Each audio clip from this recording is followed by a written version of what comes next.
Bien, amigos de Zona Deportiva, acabamos de presenciar la victoria de campeonato más rápida dentro de la historia del UFC.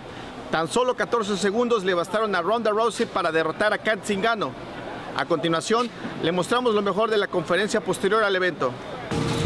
In the history of combat sports, two women headlining a card, two women co-main event a card. And I think one of the big things to talk about is how stacked this card was and how it started to kind of crumble.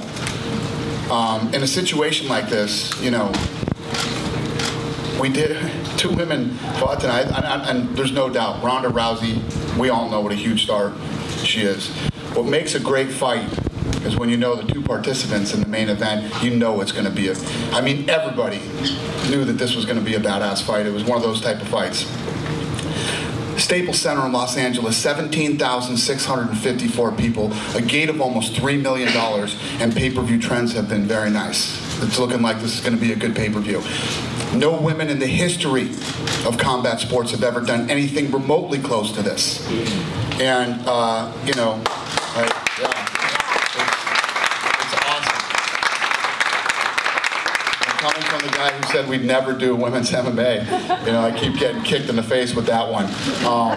But nobody could have predicted how insane this would be, and it's not just the 135-pound division, it's the 100. I mean, anybody who was at the Welcome to the Show press conference today, people love Carla Esparza, you know, and that fight with her and Joanna is going to be awesome.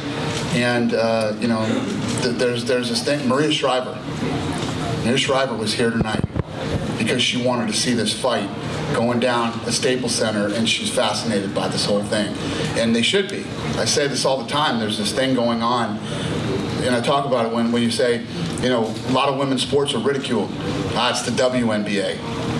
You know, women's golf, they hit from shorter tees. Women's tennis, they don't hit as hard.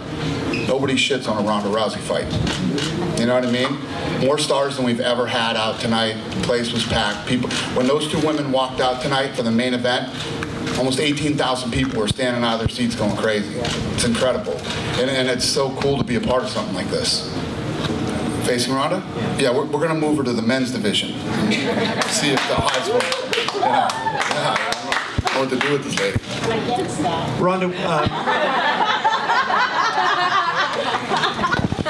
Ronda, when was your hip turned to the right when you had the armbar? Was that where the pressure came from? Because that was a little different. Like that, you kind of twisted your hip to the right.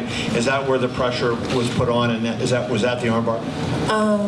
Yeah, it was a straight armbar. It was down to the side. I was practicing doing it from behind the arm. People usually hug it, and I was practicing trying to like tuck it behind my armpit, but from an entirely different angle, like sitting up.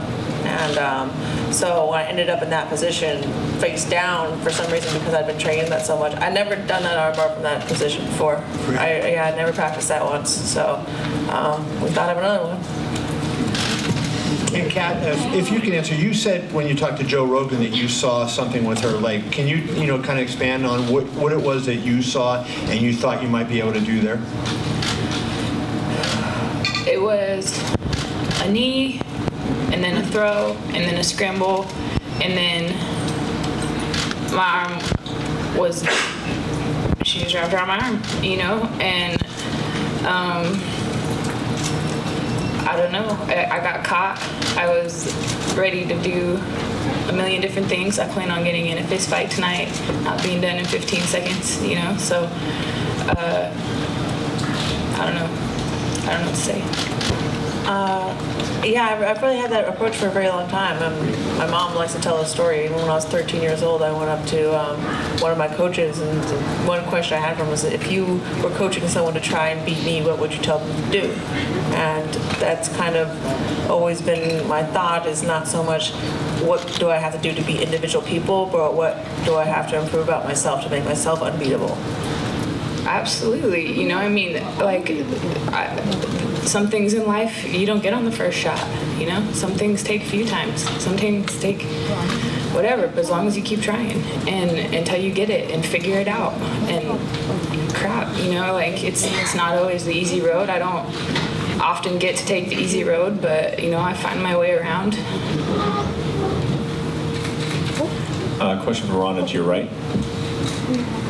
Congratulations. Can you speak about setting the record for fastest finish in the UFC title fight? It was something that you came 1 second within tying in your last fight. Was that something you had given any thought? Was that a record that you wanted to hold, or was it just sort of a nice thing that happened tonight? Well, it was something everybody on my team was teasing me about, but I wasn't taking it seriously. I honestly didn't think that I could top it. My mom got a 1 second armbar in the Austrian Open, though. That's another record I could think about. But maybe Dana wouldn't be happy with me setting that one, but I could still try.